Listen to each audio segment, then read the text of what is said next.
Okay, we have been discussing the Amida Sutra. Amida Sutra is very essential to Pure Land Buddhism. Pure Land Buddhism, for those who are not familiar, is one of the major schools in Mahayana and Buddhism. Buddhism is divided into two major branches. One is Theravada, Xiao Cheng, or Nanchuan, I should say Nanchuan, and then Mahayana, Da Cheng, or Beichuan. So they're divided into two schools, and then further you have different schools inside Mahayana. So Pure Land Buddhism is one of the schools in Mahayana school. We just started on the Amida Sutra, and we have been talking about the Anathapindaka. Anathapindaka was a major supporter of Buddhism. He was there establishing dwelling places for the Buddha and the monks. And we start to talk a little bit about him.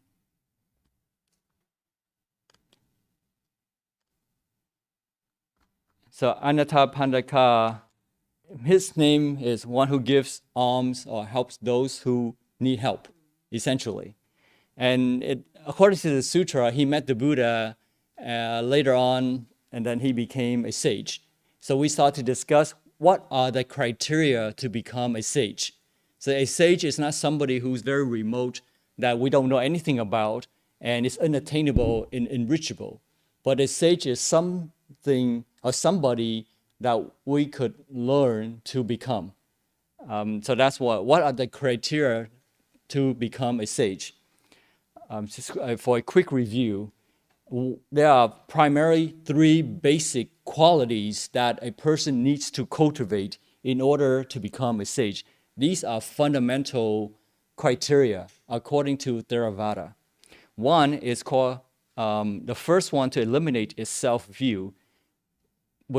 To eliminate the thinking that this physical body is real, that it is me, it is mine. Because of that attachment that we cling onto something that is meant to be impermanent. And therefore it leads to suffering. If you expect something to be unchanging, then you are setting yourself up for disappointment. That's why with self-view, we will never have happiness, true happiness, because we are being misled by this thinking that this is mine, this is me. And this mine's me, we don't want it to change, but it changes because of impermanence, 无常, votum. When you cling onto something that is meant to change, then it leads to dissatisfaction, 苦, right, 苦. So very quickly, then the second thing, the second quality is to cling to rites and rituals. This means that just because we go to a Dharma assembly, 法会, right, 法会, just because we go to a Dharma assembly or a person who performs a Dharma assembly day in and day out doesn't mean that that person will progress to a state of sagehood.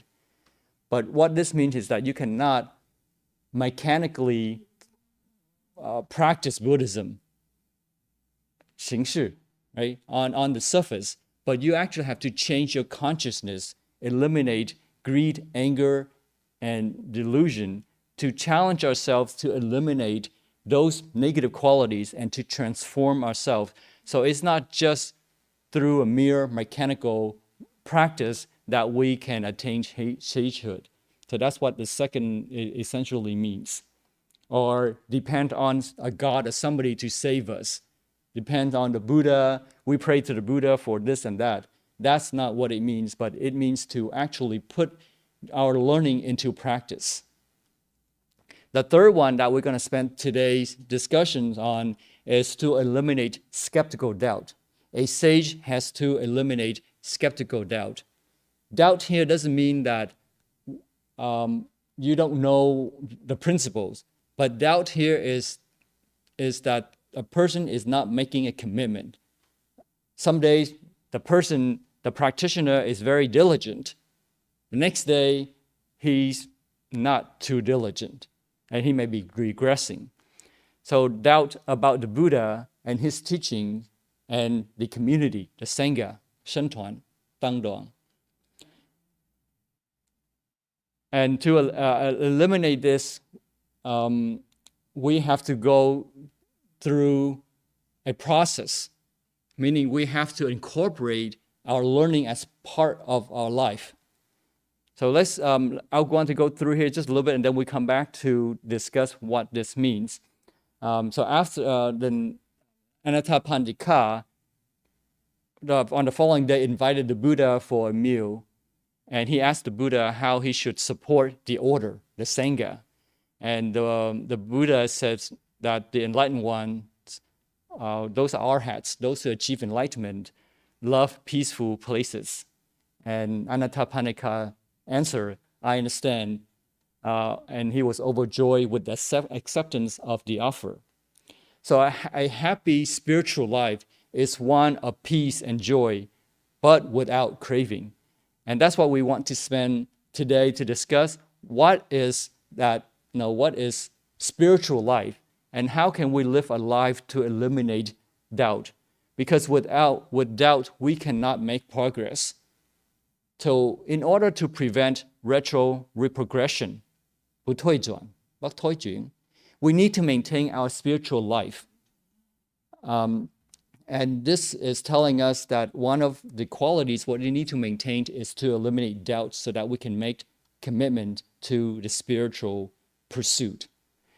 So there are essentially two important aspects of the spiritual life from the Vajrayana point of view. Vajrayana is 密宗, Makdong. They are essentially, they are bliss. One is bliss representing the more samsaric principle. So that's in meditation it's called samantha, 修止, to where you calm down the body, you sit in meditation, and you have this experience of pleasure or bliss, meditative bliss. And this is very mundane because this is part of the samsaric principle. Samsara means the cycle of life and death. We have not really experienced anything transcendental to allow us to be liberated from the cycle of life and death. And that's why by practicing meditation alone, with just meditative bliss, it is not enough to propel us outside of the pool, the gravitational pull of the cycle of life and death. And that's why it is a samsaric experience. The second part of a spiritual life that we need to practice is the elimination representing the more spiritual, transcendental, nirvanic principle. So that's the second one, is called vipassana, 修观度观, where not only do we feel blissful, but we also have wisdom. When we are blissful, our mind is calm, we can investigate things clearly. That allows us to give rise to wisdom.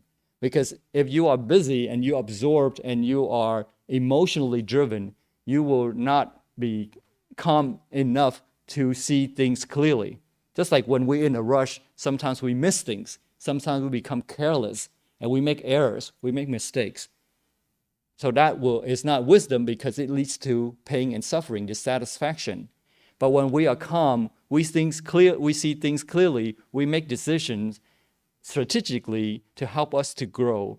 And that helps to eliminate faults, errors, and therefore it eliminates suffering from our mistakes. So that's the second part of a spiritual life. One is the practice of samatha, where we really need to have joy in order to continue, because it is very difficult to continue with something that is painful. So if studying Buddhism is about not associating with anybody, isolating ourselves, and through the hardships of observing the precepts, 持戒, 止业, then it is very painful and it can become discouraging. But if we can find joy, then it is very easy for us to be motivated to continue. And that is why samatha is an important aspect of spiritual life. And at the same time, we have to practice to uncover our wisdom, right? So that's the second part to spiritual life. Now, if we don't have the proper understanding of Buddhism, we will not be able to distinguish between craving and pleasure. Because in that pleasure, that joy, it usually comes with craving, meaning to want more of it. So in Buddhism, craving is to be got rid of. But the important thing to understand here is that it does not necessarily mean that the way to do this by eliminating pleasure. Does it make sense? We practice Buddhism to end craving. It doesn't mean that we throw away pleasure as well, to throw away joy, right? The reason is because pleasure or joy is an essential part of the spiritual life. Like I said, if there is no joy in what you do, you will not last very long. Right? Just like your job, you have to enjoy what you do at your job. You have to enjoy the subject that you study in school in order to continue to perform well. Right? So you're following me? So that is very important, is to find a joy in what you do. Then you can continue to work at it without feeling tired, without feeling discouraged. This kind of pleasure that we're talking about from the Buddhist point of view is not the worldly, mundane type of pleasure, but rather it's pleasure disassociated from craving and united with wisdom or illumination, brightness, right? 智慧, trí tuệ. So we have to be able to separate the two in order to focus on what we need to keep and what we need to eliminate.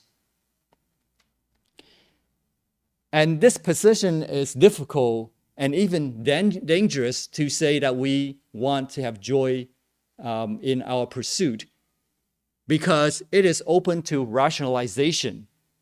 Some people cannot distinguish between the two, and they take the concept that, yes, we need to have joy in our practice, and they run with it, and all they focus on is joy because they are being consumed with joy. And craving is very subtle that they cannot detect.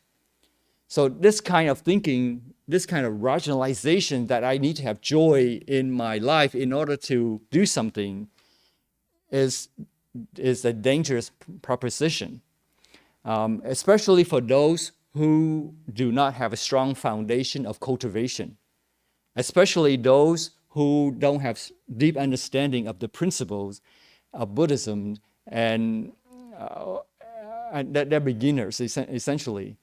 So it is not something that for somebody to take up straight away as a beginner.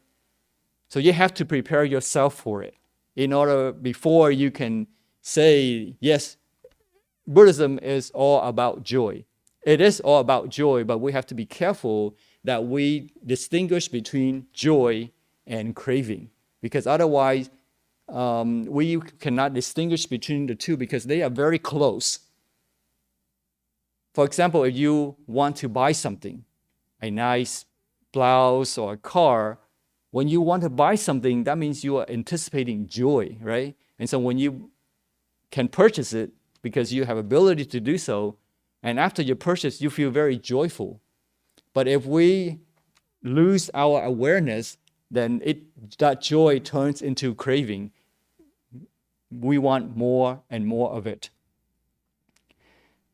So from the Buddhist perspective, that we don't prepare ourselves by cutting off pleasure under the impression that you are already getting rid of craving. So again, the emphasis here is to separate between joy and craving. And that's important for us to separate the two. So again, the two are so close together that they react very quickly, close together, that it is difficult to distinguish between the two. So we hardly ever have an experience of pleasure free from craving. Without awareness, craving follows immediately after joy. But it doesn't mean that it is impossible to have joy without craving. So that's the point of today's discussion, is how to develop joy but without craving.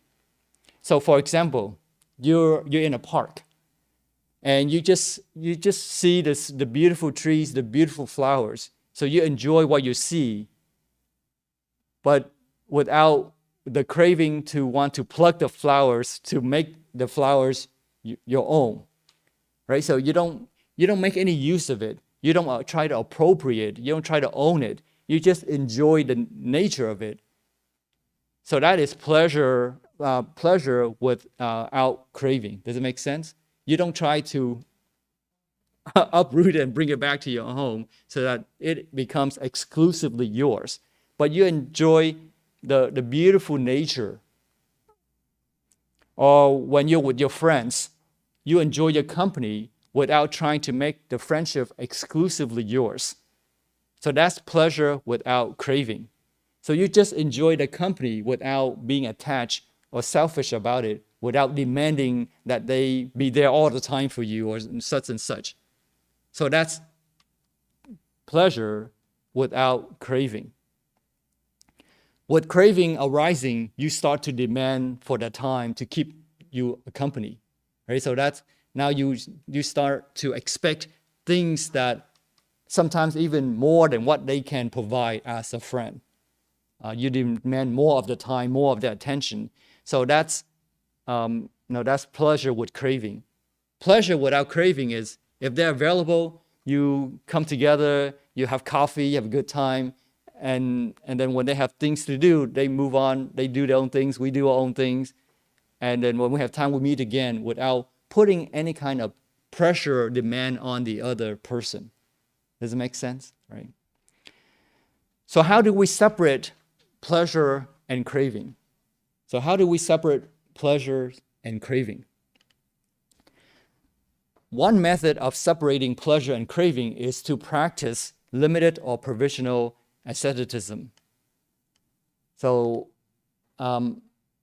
in terms of giving up something pleasurable so that you can experience your craving apart from pleasure.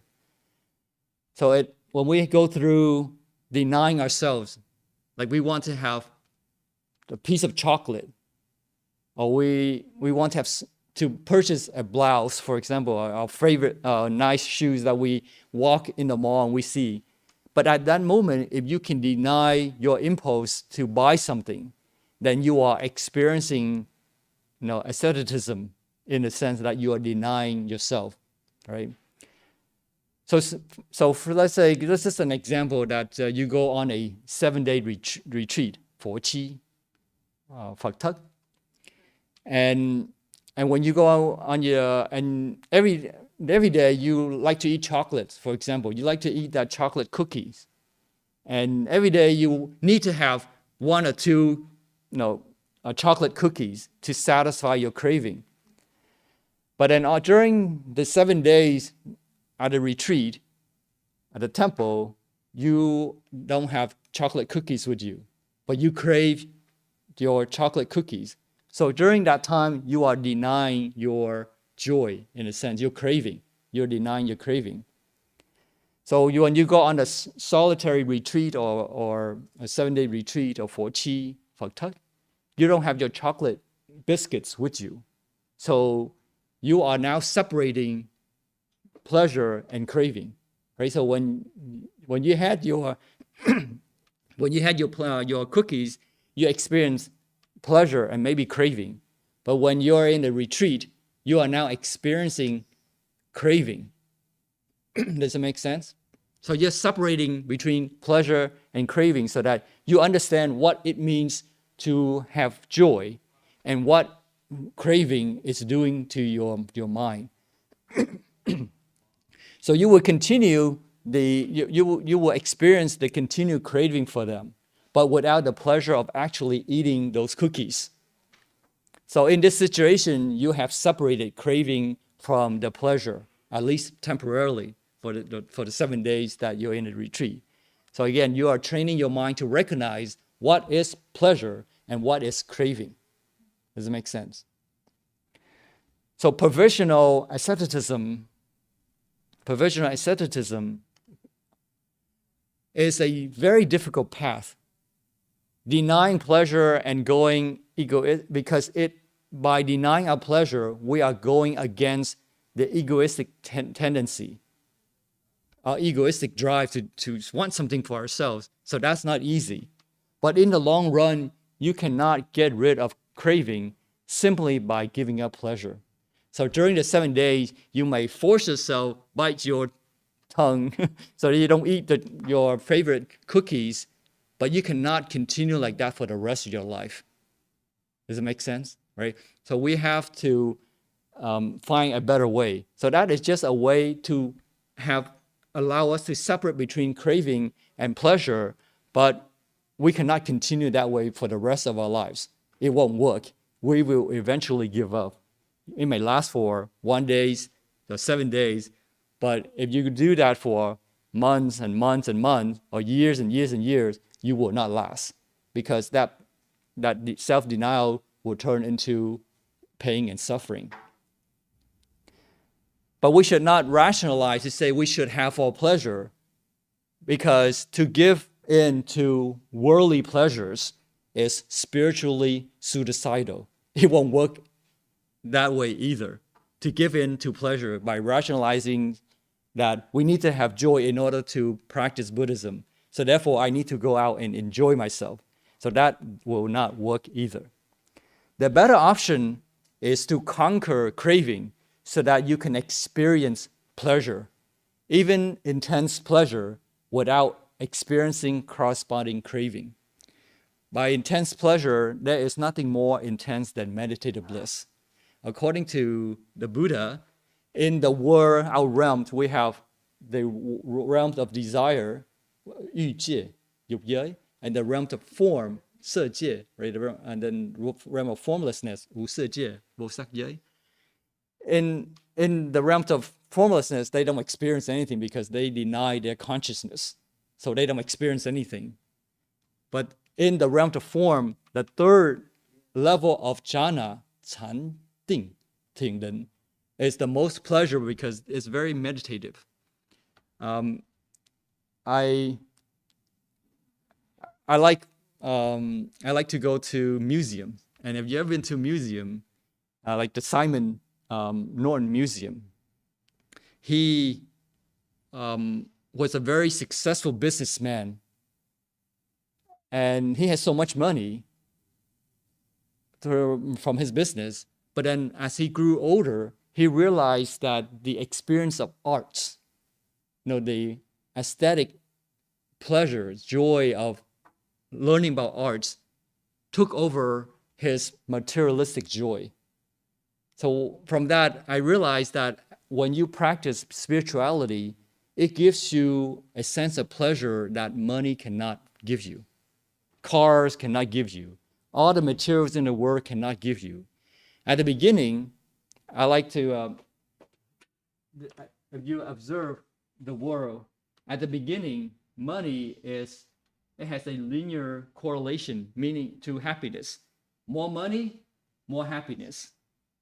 At some point, it becomes saturated, meaning that more money cannot give you happiness. But we need to continue. So this here is spirituality. Here is materialistic joy. Yes, at the beginning, when you have no money, more money can give you safety and happiness. But at some point, when you have more money, your safety, your happiness does not continue. So what allows us to continue our joy is spirituality. Right? So studying Buddhism allows you to continue that feeling of safety and happiness. When you are in meditation, you feel very joyful. You feel very self-confident. It's not money that makes you feel confident, but it's your meditative bliss. And that's what this is right here, that allows you to continue to feel much more self-confident, joyful than money or anything material can provide.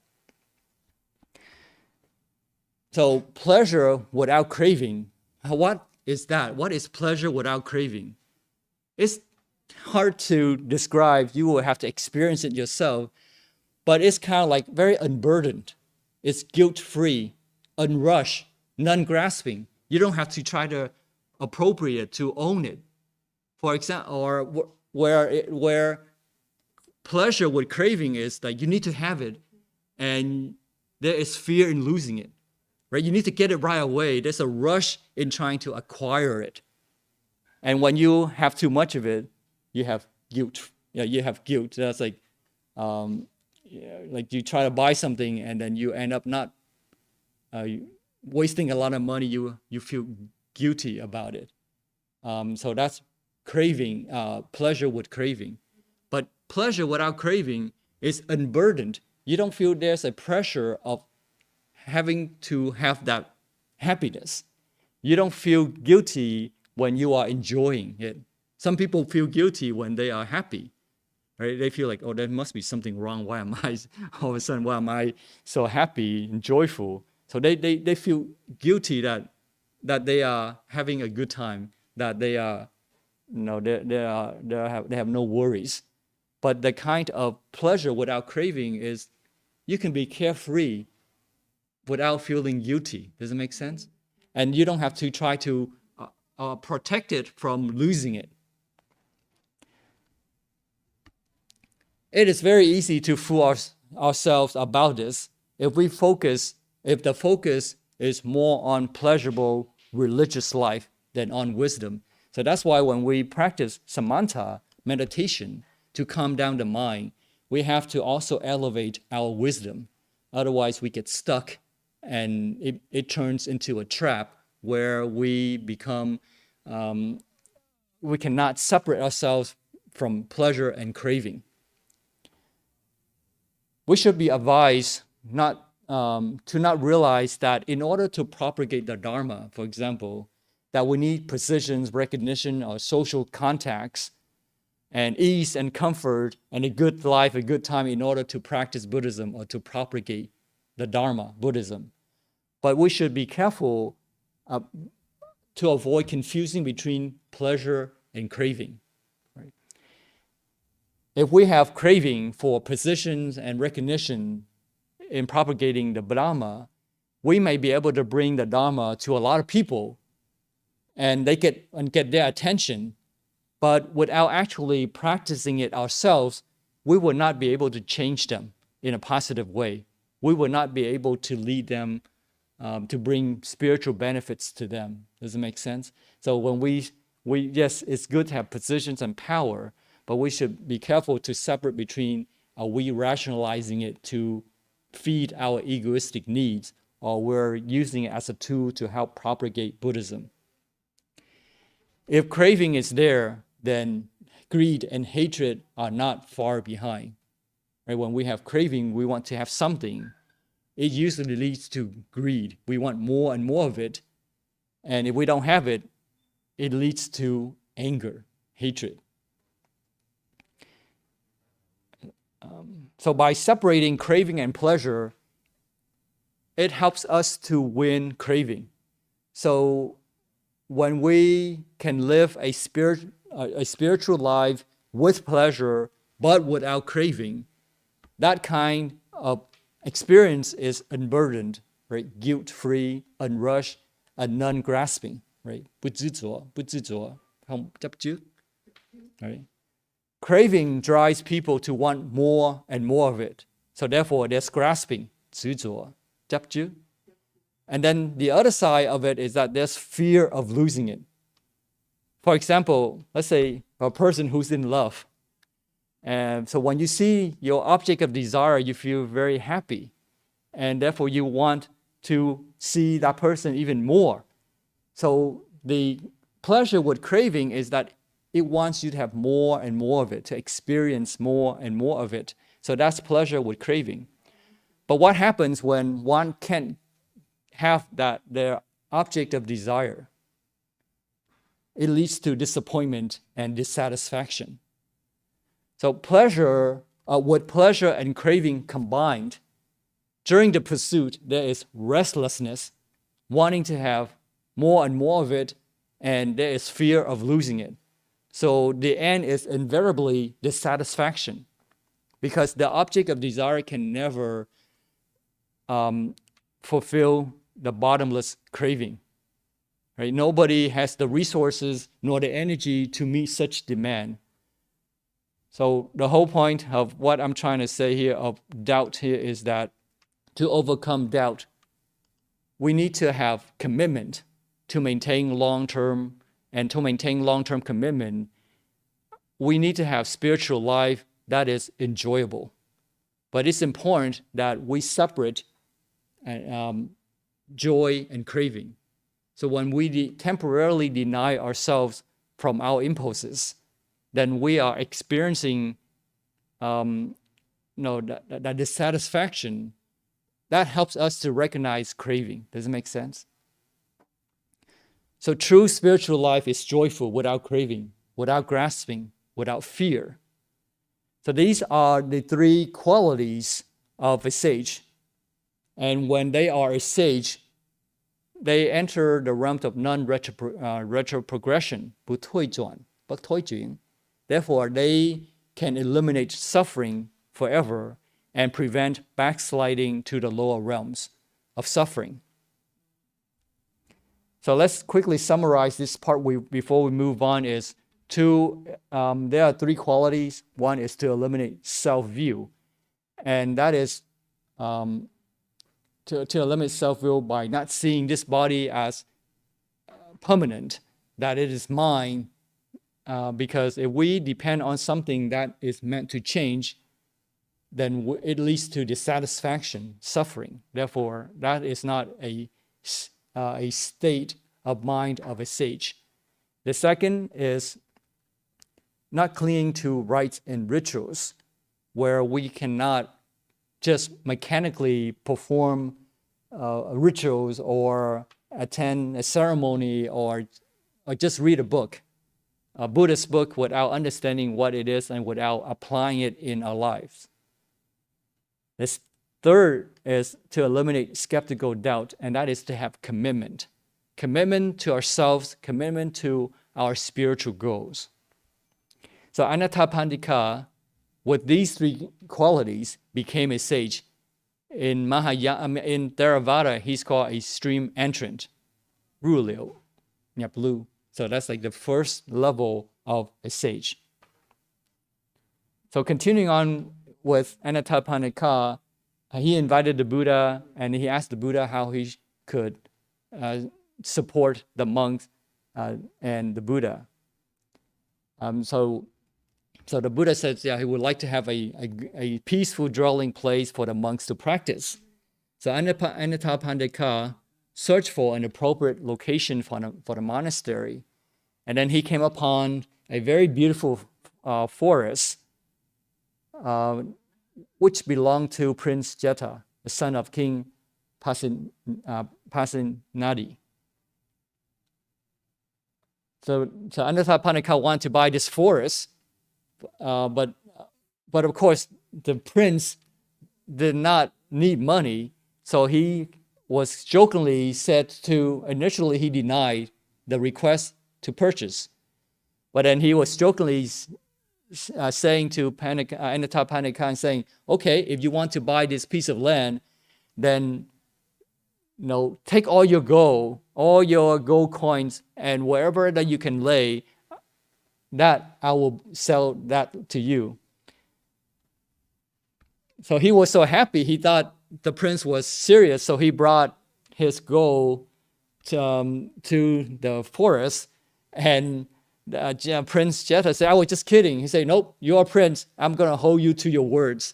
And so that's what he did. He laid all his gold pieces on the land, and at the end there was one small patch of ground at the entrance that remained bare, and he was going to bring more gold to cover that, and the trees. Of course, you can't put gold on the trees, he can only put at the bottom. But the prince says, that's enough, you've proven yourself, you can purchase the rest, the trees, the growth, I will contribute.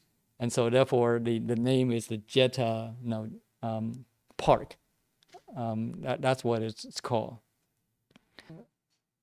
So after the meal, he addressed the Buddha and asked, how should I proceed with the offering of the Jetavana, this part? How should he offer this part? And the Buddha says that you should dedicate it to the Sangha, the order of the monks, Sangtuan, Tangdong, of the 4 quarters, in other words, of the entire universe. And the Buddha expressed his appreciation, saying that this dwelling place will help them to ward off cold and heat, beasts of prey, a dwelling place that is praised by the awakened one as the chief gift to an order. So this gift was the biggest, the most prominent, the most beautiful gifts to the order of the monks. And that a wise man looking to learn the truth should have a dwelling place as that they can learn, and so that they can learn and know about the Dharma, and then finally attain Nibbana, or Nirvana, Nibbana. So according to the sutra, he spent a total of 54 million money. I'm not sure what the unit is, but let's say 54 million money to help the Sangha. So he spent a lot of money of his own to help set up a dwelling place for the Sangha. And he continued to support, even though he set up a monastery, he didn't stop there. He continued to feed the monks, to supply the monks with all the prerequisites, such as food and medicines and clothing, and all the prerequisites to help the monk to not have to go for alms rounds, to beg for food essentially, so that they could focus on their study.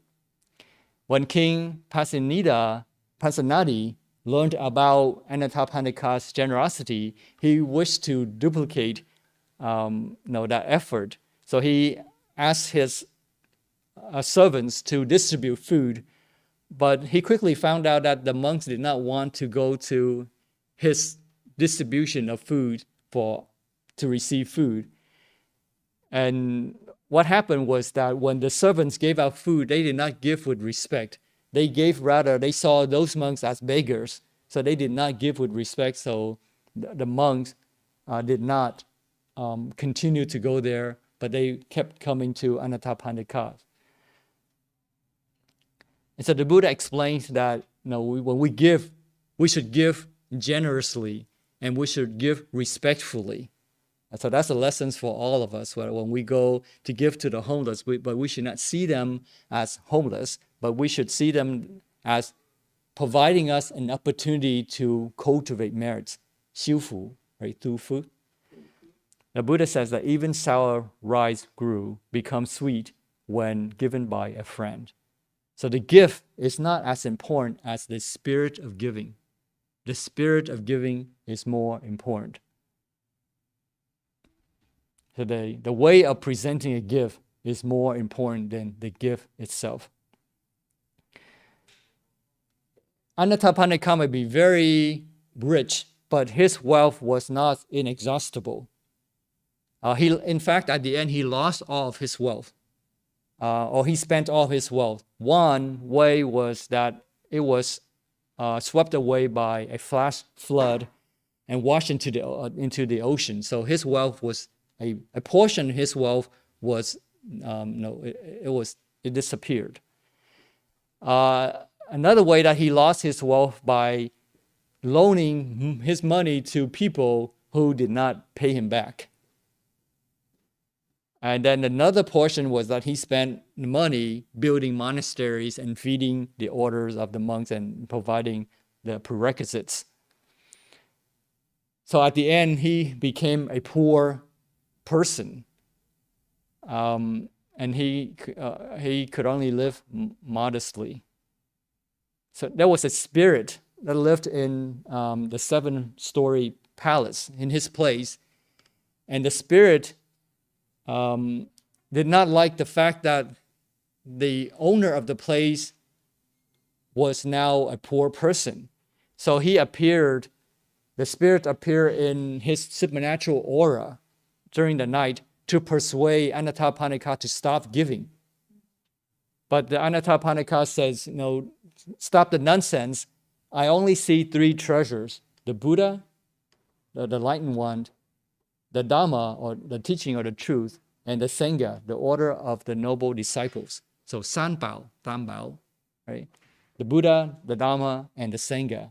Those were the three treasures that he recognized. Money was not important to him. So he told the spirit to leave the house. And of course, the spirit had to leave the house, and now the spirit is homeless because he does not have a place to dwell. So he goes to the protector of the city, but the protector of the city says, this is beyond my reach. I cannot say the owner of the house has thrown you out. I cannot ask the owner to take you back. You're going to have to take it up. There's a level of authority here. So talk to the four great kings. But the four great kings have no resolution. So they say, well, go talk to Sakka, the king of gods. San Su San Tien. So that's like từ 33, trời 33. And so Sakka says, well, I have one possible solution for your problem. And that is, you have to seek forgiveness. You're going to have to help Anattapannika regain his fortune. So you have to retrieve the sunken gold and procure unclaimed buried treasure, and then finally persuade Anattapannika's debtors to repay their debts. So I want to talk just a little about this, is that we live in this physical world. We may not see the invisible, but there are invisible beings around us. And sometimes we act upon the influence of others. Sometimes when we think that it is our own action, but in fact, it is because that somebody is putting the thoughts in our head to do something. And it is not necessarily our own. For example, let's say that you have friends approaching you. One friend is telling you to go to a temple. They say, I have an exciting lecture today, or an activity at a temple that I would like you to come to accompany me to the temple. And then you have another friend to say, let's go to a party. I have new gig that should be very exciting to go. But all of a sudden, for some reason, you choose to go to a temple. And then it becomes a life-changing event. So not because that you like going to a temple, but for some reason that there is a thought in you that you feel excited about going to a temple than to go to a party. So it might be the influence of a bodhisattva that forces you to choose to go to a temple. Or a person all of a sudden becomes depressed. It likely to be under an influence of an evil spirit. Because when a person is weak, you can be influenced easily. When a person is emotionally weak, he or she can be taken advantage of by another person. So similarly, when a person is weak inside, that person could be influenced by an evil spirit. So there is really no sudden, all of a sudden. Really, it's because that person has made himself vulnerable to the influence under such conditions. We may not see it, but there's a world of the invisible that coexists with our physical world. There are invisible beings of all types around us. There are those who want to help us. There are those who want to hurt us. There are those who need our help. And there are those who are oblivious to our existence. So, for example, in this story here, Kisa Gautami was a nun. She was grieved by the loss of her son. So during that period, but she realized to let go, but still she was she was hurt by the loss of her son. And so she was emotionally weak during that time, right? And when she was practicing Mara, the evil one, designed to arouse fear and trepidation and terror in her, and want her to lose her focus, her concentration, he planted a thought in her head and so it was like she was asking herself questions because of fear, of doubt. So it says that, why now, when your son is dead, do you sit alone with tearful face? Having entered the woods all alone, are you on the lookout for a man? So when a person who has lost husband and family, it is natural for the person to yearn for a husband or a family. So when we have such negative thoughts, we are opening ourselves up for negative influence. Does it make sense?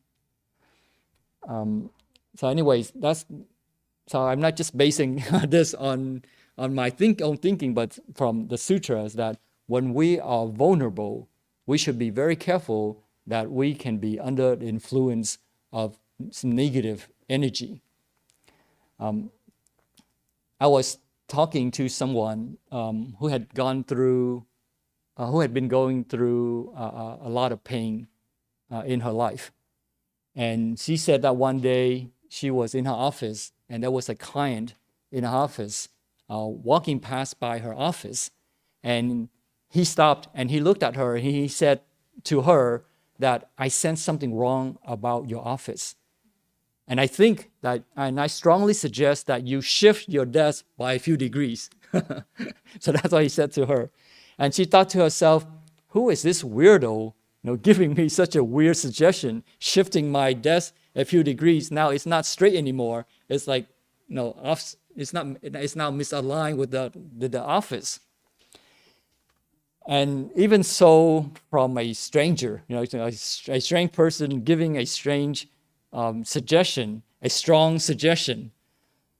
And then he said to her something shocking to her. He said that you have two dead brothers who have been following you. So that sent shivers down her spine.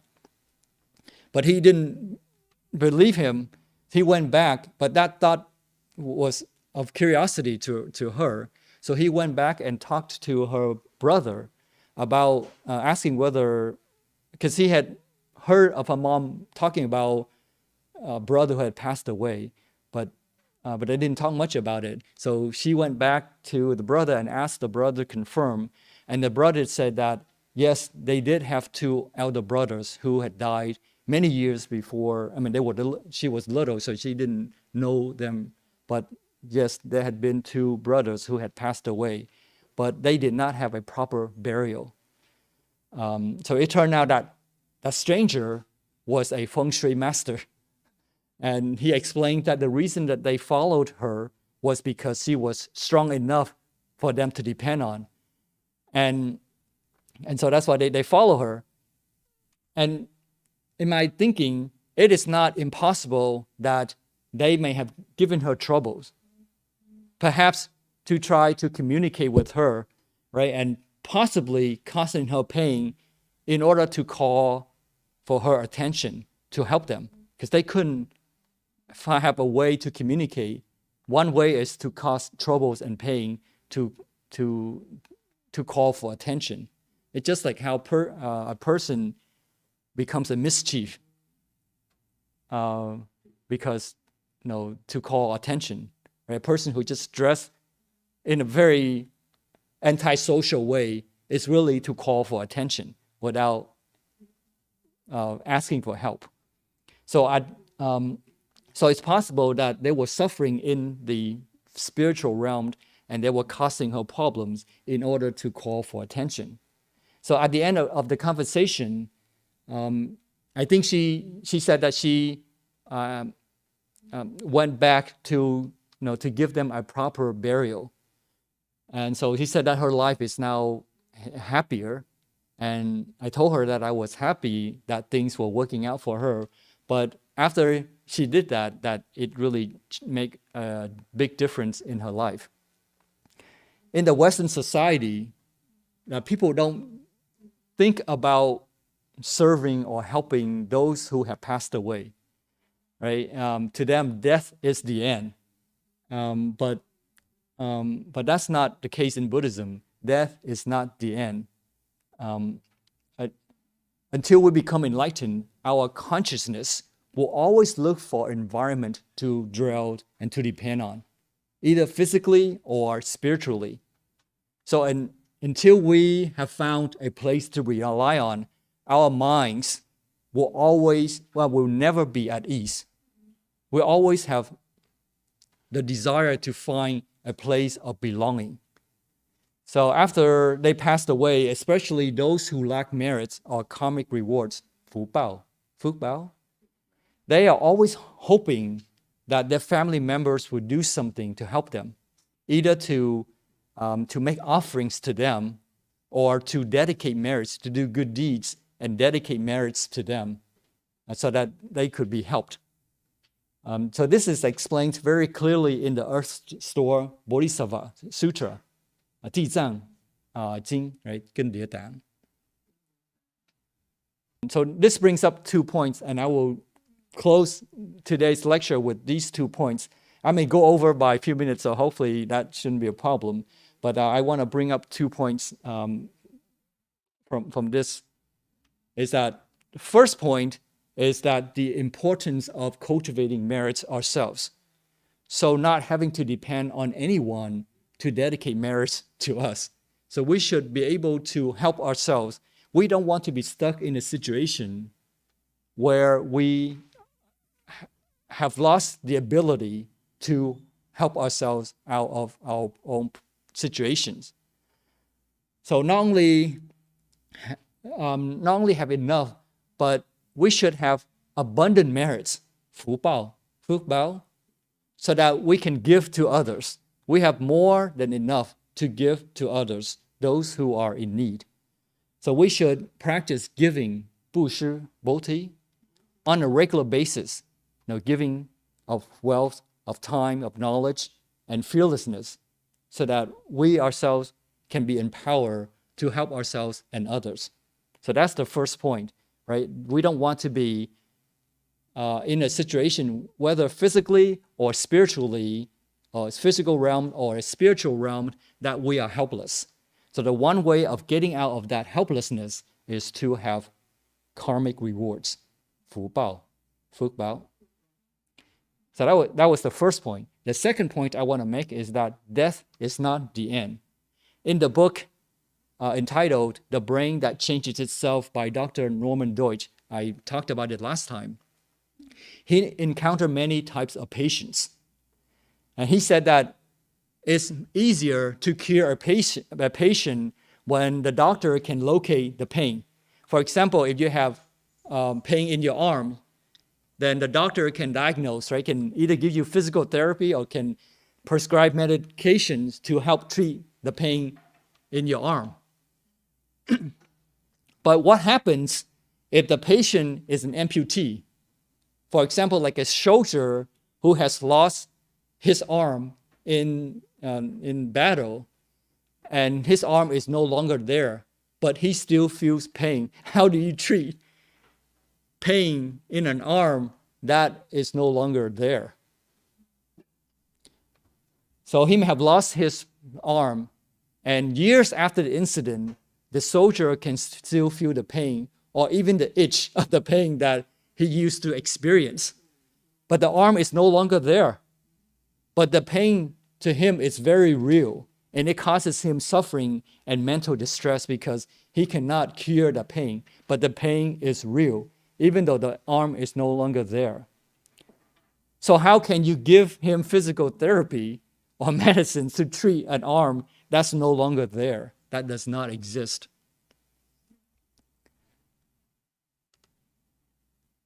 This is called phantom limb pain. That's a medical term associated with those who have pain in the legs or arm that is no longer there. I won't go into the details, but the treatment is that they use a mirror as a reflection of the intact arm, making the mind think that the arm is still there and it's no longer missing. So in other words, they change the mind and to treat the mind to think that, because when you look at it, your mind the mind sees that the arm is not there, but another part of the mind can feel the pain. So they use the mirror with reflection to treat that. Like I said, I won't go into the details. But the point I'm trying to make here is that a person can feel pain or pleasure from a missing body part. That's very strange, but that's how the mind works. So taking it further, even the entire body, even if the entire body is missing, in other words, death, that person can still feel suffering and joy of the body. So I'm extrapolating it here. So the Buddha says that all sentient beings are made of the 5 aggregates, right? 五蕴. So in the Samyutta Nikaya, the sutra, he said that the body, any being, when the 5 aggregates come together, then that's a being. That's how you define 众生, a being. 众生. That's how you define a being, is the makeup of the 5 aggregates. The 5 aggregates are form, feeling, contemplation, volition, and consciousness. 色受想行识 sắc thọ tưởng hành thức. So those 5 aggregates, those 5 components make up a being. So the form is the body essentially, which can be physical, which can be a physical material, a subtle material, or a formless form. And then there's feeling, which can be joyful, suffering, or neutral. Right? So death is not the end. The world of the physical and the spiritual coexist, and they influence each other. So we should maintain a strong mind to prevent being negatively influenced by cultivating merits and wisdom, right? 福报 and 智慧, 福报 và trí tuệ. So while helping, such as donating or helping the physical world, we should also think of loving kindness for the spiritual world as well, so that they too have enough food and clothing so that they can be joyful. So we don't live with a blind eye, knowing only the physical world, but we should understand that there are invisible beings around us and that they can either help us, hurt us, or need help from us, or don't care about us. We will resonate with positive power and energy when we ourselves are positive, right? 感应, cảm ứng. So when you are positive, you see things from a positive light. When you are negative, even if friends and family try to cheer you up, you won't feel happy, and you are attracting negative. So when we are happy and positive, we are resonating with the positive energy. And when we ourselves feel with loving kindness, then we are resonating with the positive energy. And we can see things in a positive way, and it reinforces itself. Right? So let's summarize what we talked about today. We talked about the 3 basic qualities of a sage. Right? First is to eliminate self-view, to think that this physical body exists, or that life is the end, or death is the end, and to become attached to I and mine and me. And then the second is to eliminate, to avoid mechanical practice, where you're just going with the flow, and there is no change in our consciousness. We have not eliminated our bad habits. So it's not about just reading sutras, reciting sutras day in and day out, or to attend Dharma assembly, 法会, 法会, but to change our consciousness, to raise our level of consciousness. And the third basic quality is to eliminate skeptical doubt by developing commitment in our practice, right? To have that commitment so that we don't fall back, to have a positive spiritual life that is filled with joy without craving so that we can continue.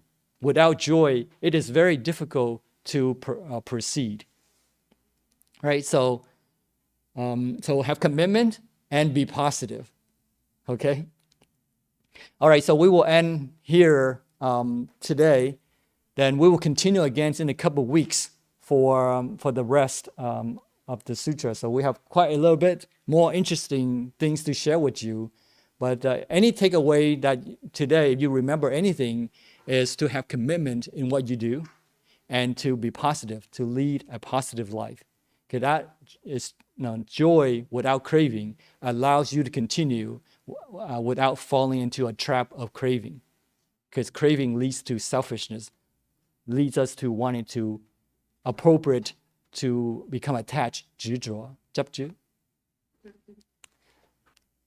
Okay, let's do merit dedication. If you could please join your palms together, we recite. May the merits and virtues accrue today adorn the Buddha Pure Lands, repay 4 types of kindness above, and aid those suffering in the paths below. May those who see and hear of this bring forth the resolve for the Bodhi mind. When this retribution body is complete, together we shall meet in the land of ultimate bliss.